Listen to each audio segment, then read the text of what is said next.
Prince Harry has been axed from attending a prestigious British Book Awards event for his autobiography, Spare, following the courtroom allegation by the US government that he fabricated some sections in his book. Spare, which came out this January, was a revelation about his experiences as a member of the British royal family. The prince was brutal in parts of his family, most particularly to his father, King Charles, and to Camilla, his stepmother, being indifferent to his psychological battles and experiencing that same feeling of entrapment by the monarchy. The book has provoked a great deal of attention and criticism both in Britain and throughout the world. While some lauded Harry for his candor about his mental health issues, others questioned the timing of the publication and when he decided to air his family's dirty linen. Despite its strong initial sales, the memoir was criticized for being too unrelenting and one-sided an attack on the royal family. Speeding up to the start of November, the U.S. administration is now being dragged into the dispute over Harry's memoir. This follows after Harry filed suit in the U.S. earlier this year against the British Home Office for having stripped his police protection while he was visiting the UK. This comes as part of a running legal battle in the U.S. Recently, the Department of Justice filed court papers alleging some parts of Harry's autobiography are untrue and unsubstantiated.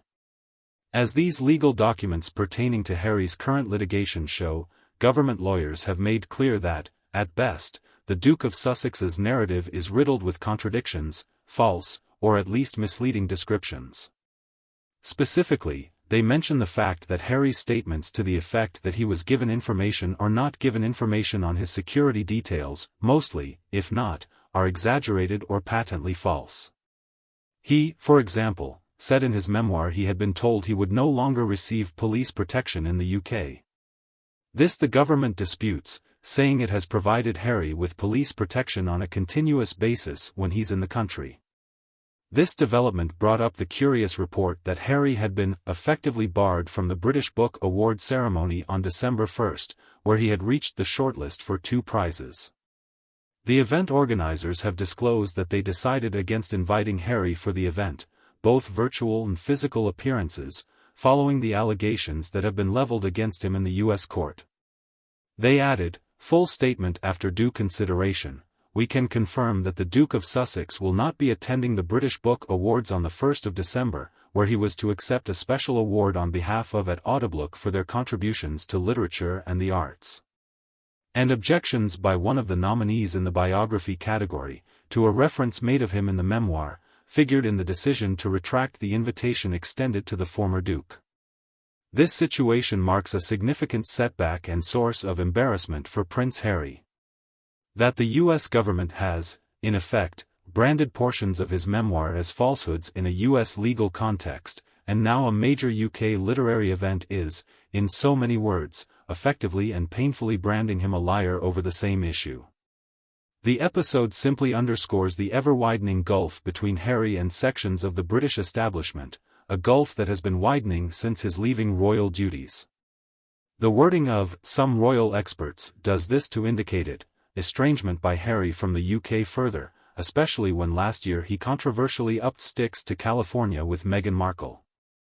The pair stepped back from their royal titles and patronages, thereafter taking part in criticism of the institution in various interviews. The British government's formal accusation of inaccuracies in Harry's memoir represents a nadir in their relationship. This action that excludes Harry from the British Book Awards has, to be sure, elicited a wide range of reactions, some in support of the move and others castigating it. The side of disinvitation insists that Harry has to be held accountable if at all some elements of his narrative will be established as outright lies, while the other argues that literary merit, on the other hand, should confer book awards and not entangle them in controversy.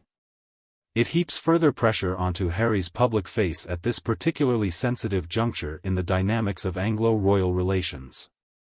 How it washes onto Harry and the effect it has on his continuing legal disputes is yet to be played out. The memoir is still commercially available, and ironically, it has been speculated that it may help in increasing the sales that survive the legal dispute. Now, in the legal context, this was directly questioning the credibility of Harry, who has been telling his accounts for a long time.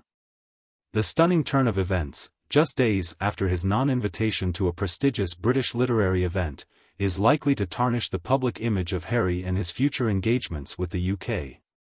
The outcome of all these prolonged legal battles, taken together with new evidence which may yet throw doubt on other claims made in his controversial memoir, Spare, are obvious things that could change his status. This is, for sure, a developing story that will remain under the bright lights in its every further movement.